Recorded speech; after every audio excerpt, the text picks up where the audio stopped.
How to draw a hyper-realistic eye. Welcome back. If you're new here, I'm a 23-year-old charcoal and graphite artist that specializes in hyperrealism with a little bit of surrealism. Basically, I try to make things look like photographs. I'm literally teaching you guys everything that I know, so if you want to learn how to draw like this, subscribe. Here it is, the video you have literally all been waiting for. I kid you not, under every single one of my videos, eye tutorial, how do you draw an eye tutorial next, eyeball.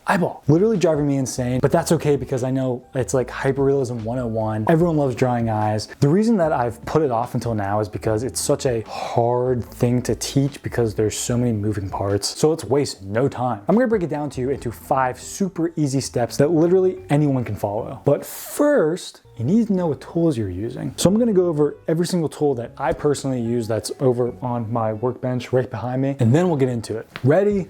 Let's begin. For graphite, we just want typical graphite pencils. I use the Faber-Castell 9000 series. You'll want 3 of them to make it easy, a light, medium, and dark. I like to use 2H as my light, HB as my mid, and 2B as my dark. Any tone lighter than 2H is unnecessary, and anything darker than 2B should be used with charcoal. For charcoal, we just want some sort of pencil. I use the General's pencil, preferably the soft variation. It applies much easier and is the darkest type in my opinion. You also need a charcoal stick with sandpaper. With this, you'll make charcoal powder by filing down the stick onto a piece of paper. This is one of, if not the most important tools. Starting off for our erasers, the Tombow Mono Eraser is used for more prominent highlights with sharper edges, hence the minute tip. The Faber-Castell Perfection 7056 is used for more subtle highlights with softer edges, mainly tone and value based.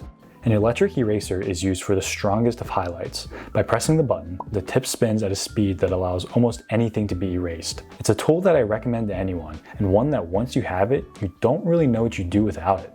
The kneaded eraser can be shaped to your liking and is great for more abstract, unpredictable highlighted textures.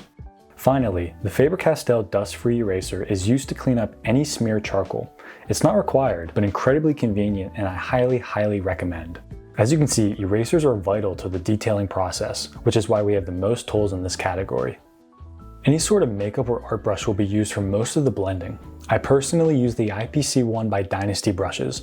I recommend you use some sort of makeup brush since they blend the smoothest from my experience. We'll use a blending tortillon for blending the smaller graphite details. Lastly, a soft tissue, preferably Kleenex, is best when trying to achieve a very smooth, uniform tone. These 3 tools will be able to blend anything we'll ever need. Looking at our miscellaneous items, the Faber-Castell Polychromos color pencil is fantastic at achieving the same dark tones of charcoal in small, hard-to-reach areas where charcoal cannot get. A white gel pen can be used at the end to strengthen and make the brightest highlights shine even more. However, it's not necessary. I personally like the Jelly Roll pens.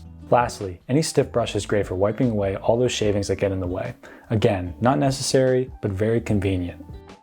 For my sharpeners, I use the KUM Magnesium Sharpener for my graphite pencils and the General's All Art for my charcoal pencils. The brand doesn't really matter though. What matters is that you have separate sharpeners for your graphite and charcoal pencils because they actually sharpen differently. For my paper, I use the Strathmore 500 series plate or smooth 3-ply. Because of how expensive it is, if you want to use the 400 or even the 300 series, you can. The most important thing is that you use Bristol paper that is smooth, not vellum. Vellum does not allow you to achieve the smallest of details like smooth can due to the vellum's tooth. Now that we've gone over every single tool that I use, let's begin. Okay, so as you can see, we have a 4" by 3" grid here with the eye already sketched out. And if you want to know how I make my grid and how I get everything perfectly transferred as far as the sketch goes, I already made a tutorial on that. So I'll put that up here somewhere if you want to check that out. Now, normally in one of my drawings, whenever I fill in an eye, I do the entire detail section, which includes the eyebrow. However, I already did a tutorial on how I do eyebrows, which I'll put up here as well. So if you haven't checked that out already, I highly recommend it because that is the first piece of the puzzle. This is the rest of the puzzle. Now, normally, if you've seen any of my other tutorials, you know we always start with the base. However, for eyes, because there's a lot more detail going on here, we're going to start with a little bit of the shadows. Basically, we're going to fill in just the parts that are pitch black so that whenever we go in and do the base, we don't lose those parts of the sketch. We're going to be doing that with the Polychromos colored pencil. So what I'm going to do is I'm going to squint my eyes, I'm going to look at the reference, and all the parts that are pitch black, I'm going to just fill them in with this pencil. That's mainly the top eyelid crease right here, the pupil, and then some over here on the eyelashes. However, do not fill in the eyelashes yet. The eyelashes are really small, they're subtle, but they have to be the topmost layer for them to be effective. So hold off on those. That's the only black part that we're not going to be filling in right now. You can see I'm making a thick, bold line. Don't worry about any of the shading right now that has to do with the dark parts, just the pitch black, basically outlines. Now you might not be able to see it because of some of the eyelashes, but this grid mark right here has a little bit of black. Make sure you're consistently sharpening your pencil. Make sure you have a very, very fine tip. These details, especially the details in an eye, are incredibly tedious and small. So like that line right there is way too thick, but we'll even it out later. Now this is important. Hopefully you didn't start on the pupil or the iris because you don't want to use the polychromos there just yet. So obviously the iris of the eye is what makes it look so good in a hyperrealistic drawing. Everyone, your eyes immediately go right here. So that is top priority for the tutorial. To make sure that we have enough room to add detail and get rid of stuff and put as many layers as we need to, we don't want to be using a colored pencil because that's really hard to layer on top of with other different mediums. And once you place it on the paper, it's kind of set in stone. So we're going to be using just the General's charcoal pencil for all of the darks in the pupil and the iris. So I recommend just outlining the iris. Now if you want to bring it in a tad bit, you can. Make sure you go all the way around. Bring that dark line in sporadically. Now make sure you do not fill in the glares from the lights. Those parts are incredibly important. And I know I say we can always just go back with like an electric eraser or a white gel pen, and that's kind of worst case scenario in this instance. So if you already did it, it's fine. But just like that's good enough.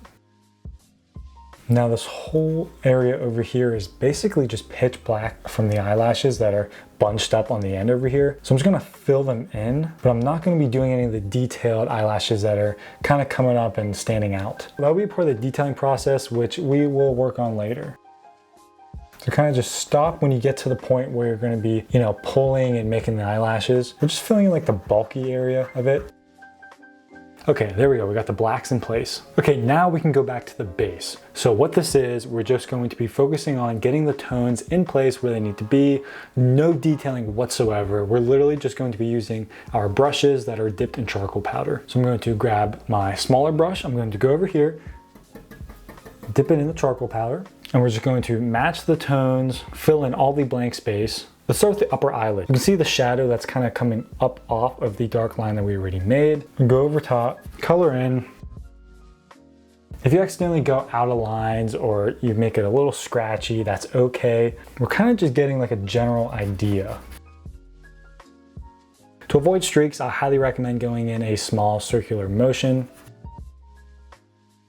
Now, one thing you're gonna see me do a lot is use the dark spots that we already have in place, almost as like a deposit of charcoal. So like right here, I'm going to take this, I'm going to pull it to get some of these darker tones around.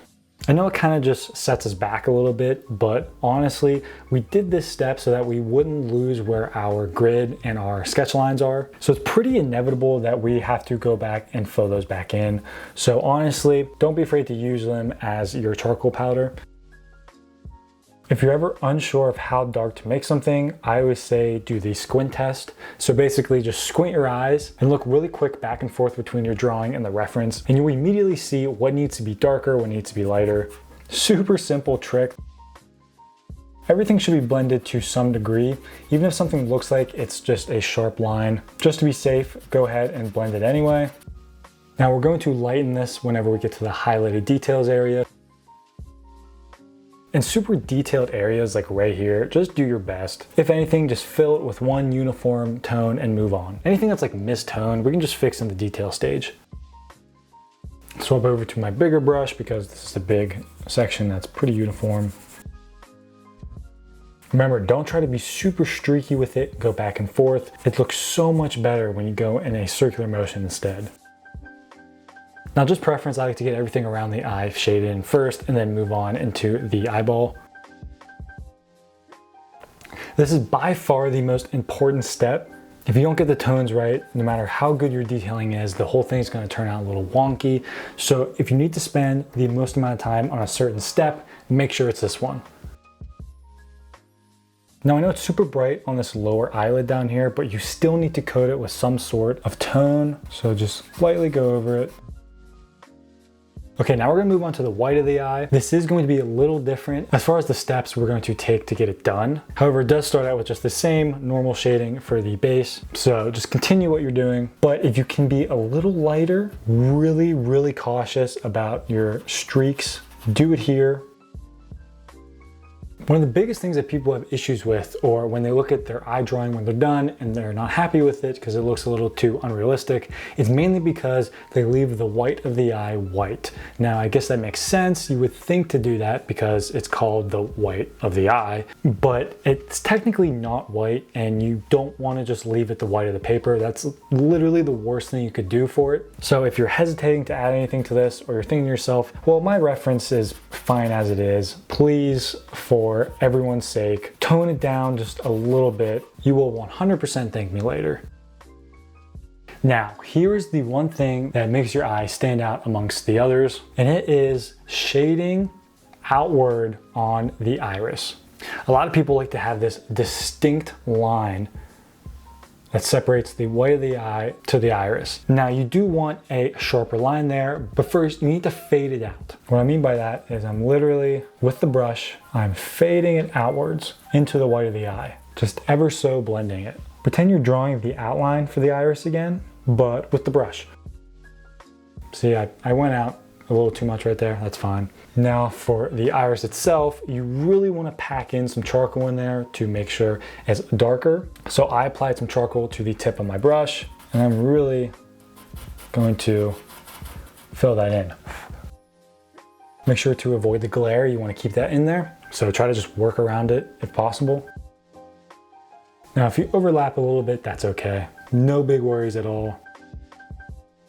Really get that almost outer glow on the iris going. Dab along the line. Now I made that a little too dark right there, but we'll fix it, it's okay. Now, like I said earlier, the white of the eye is a little different. It's a different texture than everything else.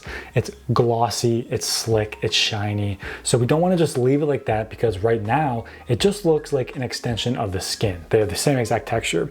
So what we do is we grab our smoothest blending tool, which is a tissue, and we're going to just wrap our finger up. We're going to smoothen out the white of the eye. Now, this does pull charcoal off of the surface, so if it makes it too light, you're going to have to go back in again with the brush and then go back in with the tissue, and vice versa, back and forth until you get the right tone. But this is one of those textures that we have to nail. Now I'm also going to be going back in with the charcoal pencil and filling those back in as we go. As you can see over here, we lost a lot of those darks. And not only that, but it helps put some charcoal on the paper that we can then use for everything else. So now we're kind of just combining the last two steps. We're going to be darkening the darkest areas and then blending out, getting those tones correct. You can see I had some charcoal up here along the upper eyelid. That's just because I really want to get that darker kind of fading out. And the polychromos doesn't really give that effect. So if you need to go add that, you can. Now, this is kind of a judgment call. When you feel like you're done and you want to move on, you can. If you accidentally mess up pretty bad, like I just did right there, just grab your Perfection 7056. Then you get right back into it. Okay, that's good enough for now. Now we're going to move on to the shadow details. Basically, all the detail work that involves making things darker. You can use a lot of different tools here, but primarily, at least for now, we're going to just be using the graphite pencils. The darkest I'm going to be using is a 2B and the lightest a 2H. So what this includes is all the cracks, crevices, sharpening of edges, all the detail that goes on top of the base. So for now, let's start with some of the skin detailing. Down here, we have some cracks. You see I drew in that crevice there. Then you can mess around with the tones as well. So now that I drew this in, I know exactly where it is. I can then do a little darkening along the edge to help bring that darker tone up forward. Now, if I got the last step, the base, 100% perfect, I wouldn't need to do any of that, but I'm assuming that both me and you did not do that. So you're gonna be doing a lot of little detail work and then helping them blend in with the base a little bit. Now the good thing about this is that skin is an organic texture, meaning that it is different for everyone, everywhere. So you don't have to get this 100% perfect. You don't have to count every single crease. You don't have to be that tedious with it. So areas like this where I'm filling in all these little cracks, I'm really just making it up as I go. I'm having fun with it. Just get into a good rhythm and run with it. Do not stress yourself out on making it perfect. So down here, I'm using just an HB pencil. You want to make sure that you're using a tone of graphite pencil that corresponds to the tone of the part that you're working on that you already fill in with the base. If I'm going to be working in a darker area like up here, I really don't want to be using graphite to begin with, but if you want to try it, you should be using a darker tone like a 2B, 4B, and then when you're working in a very light area like right here, you want to be using a lighter tone like a 2H. If this is all entirely new to you and you want to make it as easy as possible, you can just use an HB. That is the middle ground. That is the basic number 2 pencil. It will work. It just won't look as three-dimensional as you might hope it would. It's gotten to the point where I am full on just freestyling it down here. You can also use the graphite to soften edges like I just did right here on this little out of focus corner back here. And then obviously when you want to go as dark as you can, pull out the polychromos. Make sure to darken your lines that you made earlier. I know this one didn't look like it got lighter, but it does, I promise. So I'm going to make this darker and then I'm going to also pull out a little bit. I'm just lightening how hard I'm pushing. To add some blemishes or some softer spots, you can use the tortillon to go in and just make sure you get some charcoal on the tip and then just go in and, add some blemishes, some off spots. If you want to learn a couple different techniques on how I do that, you can check out my last tutorial. I'll also put it up here. Now you can see there are some creasing detail on the upper eyelid right here, and a lot of it is whiter, meaning that we're going to be using the highlight details to finish that part. But if you want to just kind of mark your area, you can do like what we did down here. Make sure you grab a darker pencil, create some grooves for those highlights to sit in. Let's take a break from the skin detailing for now and move on to the iris. We're just going to do all of the dark details in it. So first, obviously, I want to fill this back in with the black. Now let's sharpen some of those edges, primarily around the glare. I'm going to take the polychromos. Now, a lot of the detailing in the iris and the pupil is eraser work, so we're going to have to hold off to do all the really fun detailing until then. I know. And then once again, to make it a little softer, blend out some of this. Now you want the iris outline to have a sharp edge, but also fade in a tad. So what I'm going to do is I'm going to take the polychromos and just blend it ever so slightly, and then go back over with a sharp, crisp line. So we kind of get the best of both worlds. If you need to make that edge a little softer, you can take the tortillon. The tortillon is great at getting the soft feel to it. Now, normally for these videos, I like to make it as easy as I can, break it down step by step.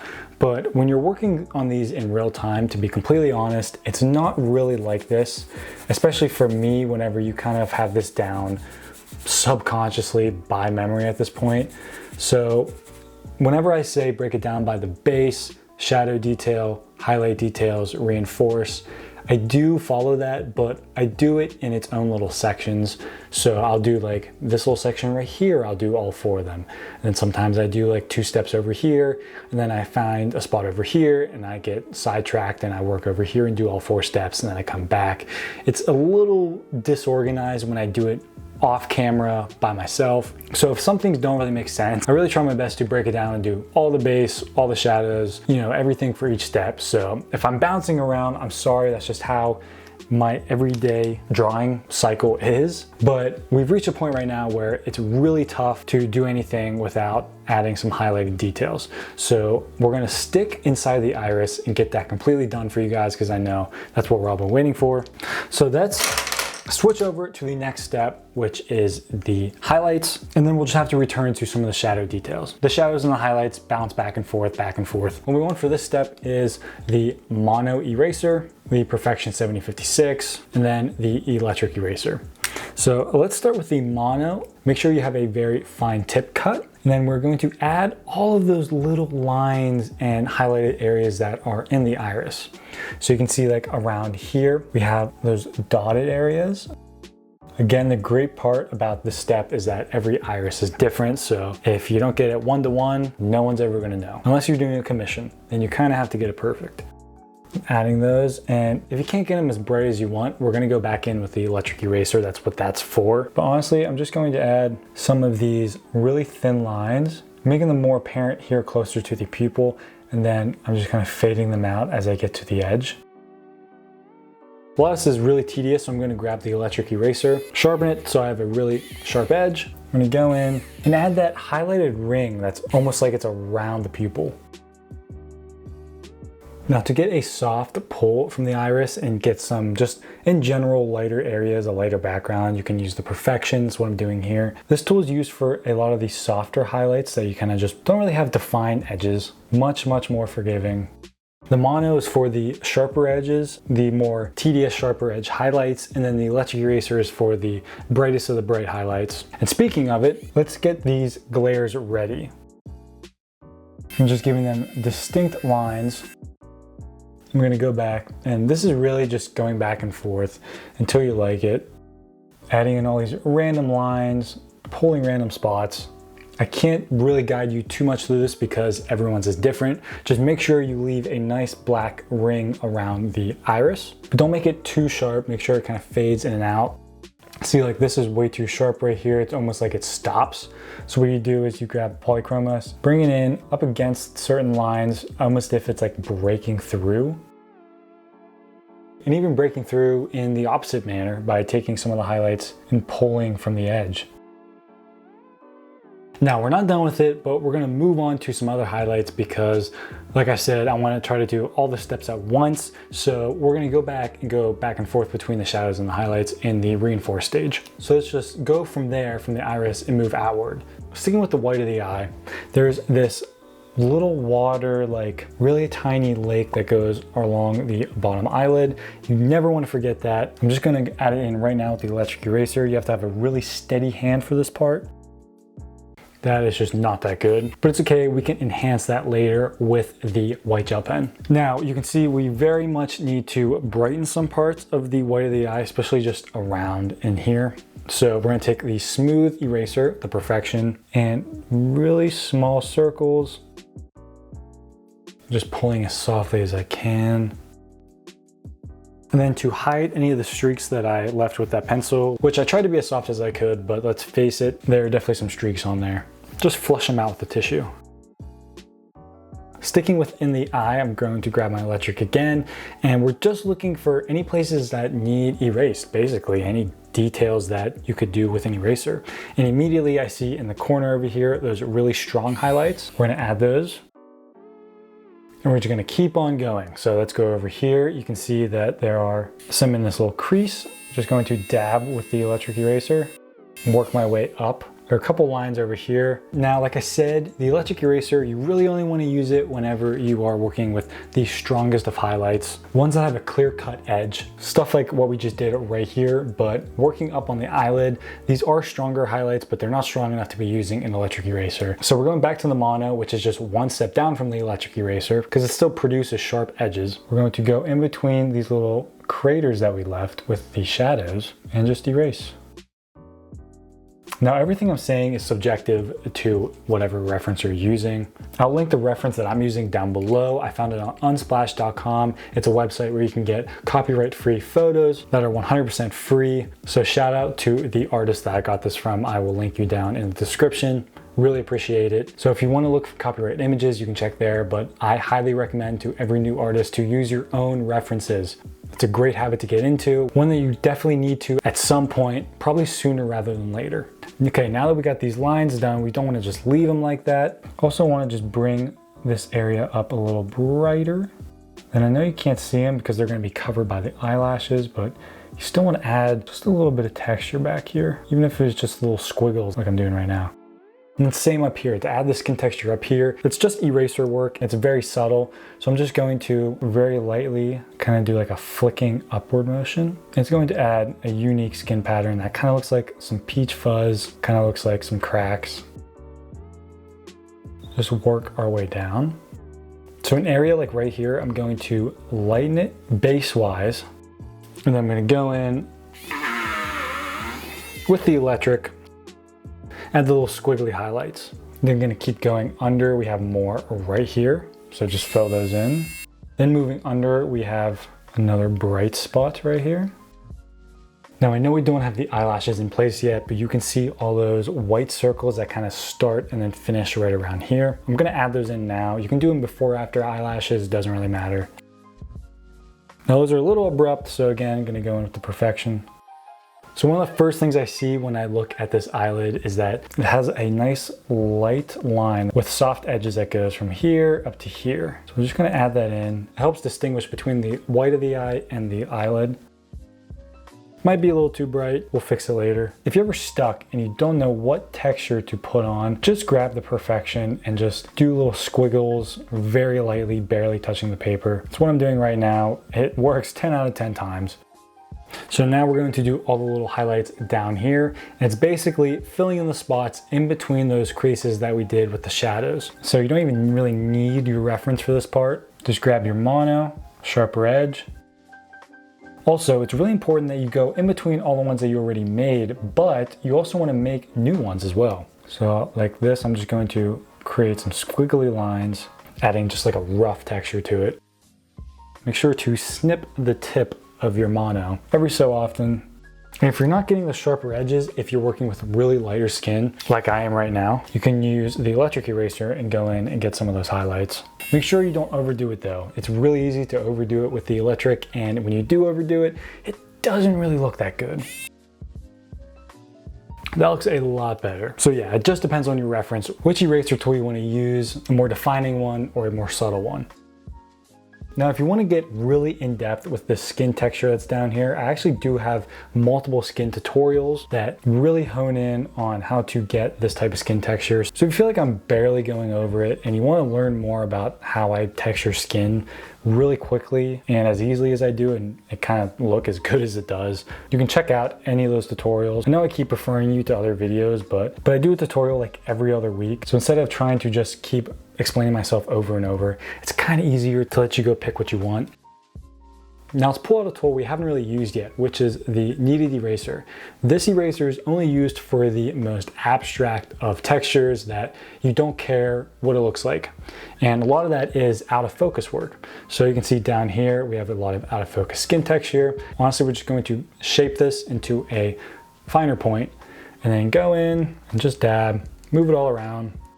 You can see it creates a texture that I can't predict, but it looks good and it looks out of focus. I'm gonna do it a little over here. And why not? We're gonna go over here a little bit. Okay, let's switch over to the shadows again, and let's finally get the eyelashes out of the way. You wanna be using the Polychromos because it is the darkest and the sharpest tool that we can use. Please, unless you have like blonde eyelashes, you do not wanna be using a graphite pencil. It's just not dark enough. Make sure you sharpen it to as sharp as you can, and then honestly, you're just going to go to the root or the base and move outwards while you soften how strong you're holding it. As far as looking at the reference, the only part you really should care about is how long they are. Sometimes you get carried away and you make them way too long. Sometimes you make them way too short.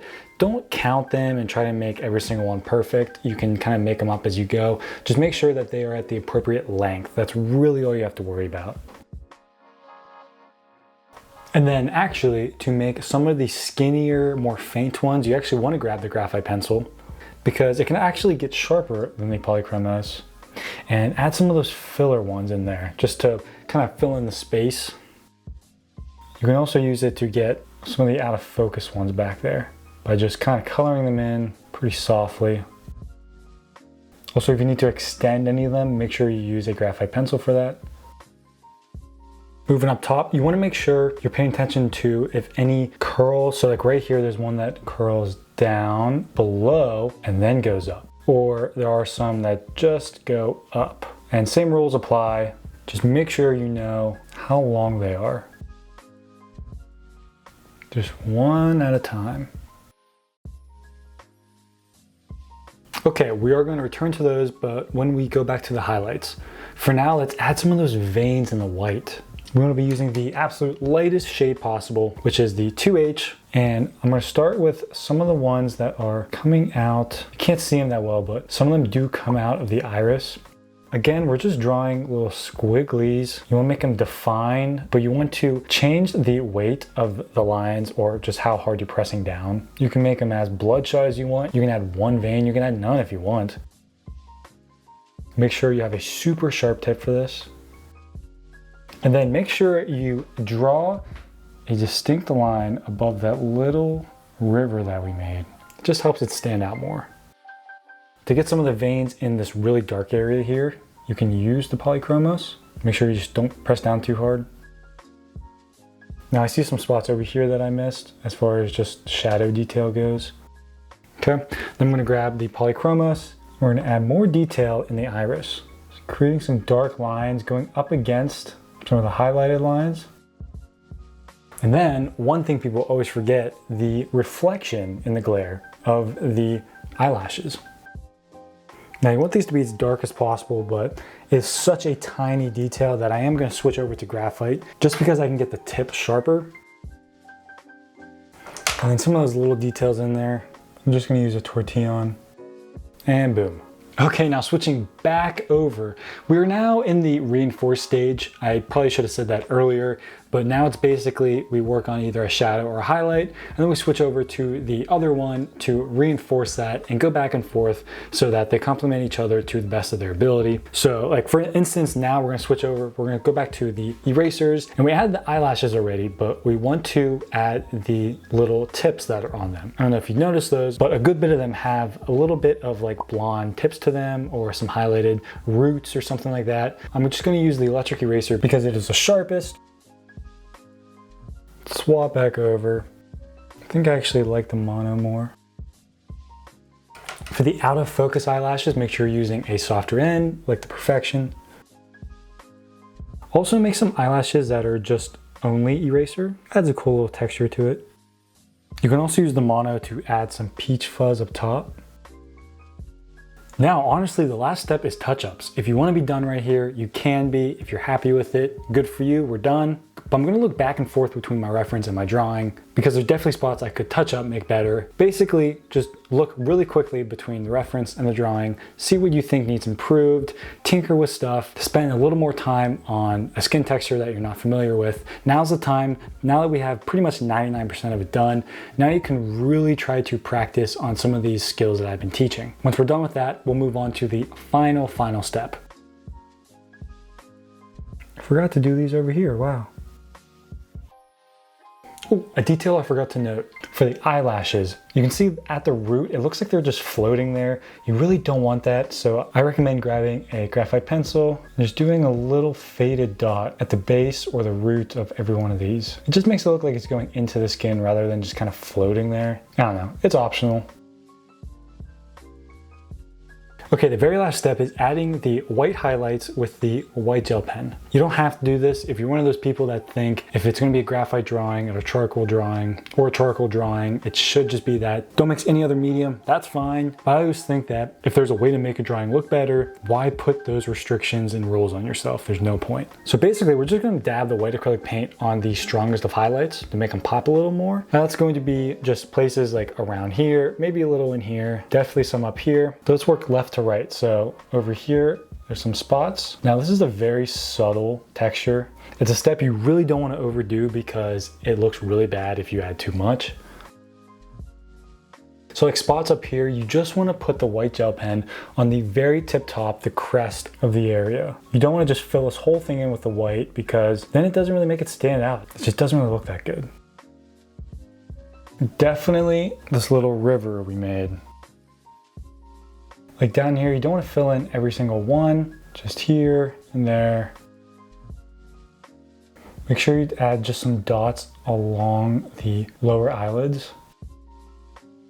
And there you have it, how I draw hyper-realistic eyes. Hopefully that was somewhat easy to follow. the main things you really need to just remember, put in the back of your brain, is that the white of the eye is not actually white. You want to shade it softer than everything else, preferably with a tissue. You want to have the edge around the iris both soft and hard at the same time by fading it out and then coloring over it again. Eyelashes go towards the end instead of the very beginning. People get really excited and want to put them in really quickly at the very beginning. Don't do that, because then you just got to go over top of them and it makes them look muddy. They're definitely like a final step. This is definitely not one of my better eyes I've drawn, so I apologize, but I think you get the gist of it. That is my thought process and how I draw hyper-realistic eyes.